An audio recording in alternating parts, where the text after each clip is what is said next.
As we've all slowed down and the earth has had a chance to rest, us humans have had a chance to reset.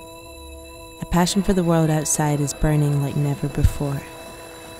But when this is all over, where will we go? How will we get there? And what effect will we have? Might we pack light and learn to prioritize the journey as well as the destination? Our routes may be disrupted and detours made, but the slower way is always more scenic.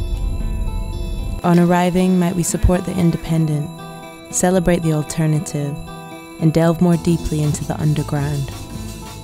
And whether our journeys take us near or far, might we adopt these values closer to home and have the same reverence for our own backyards as we do for the world at large? So let's take this downtime to broaden our mental horizons, to see that there are other options, other ways of being on the earth. We now have an opportunity to proceed more purposefully into a new world. What it will look like is up to us.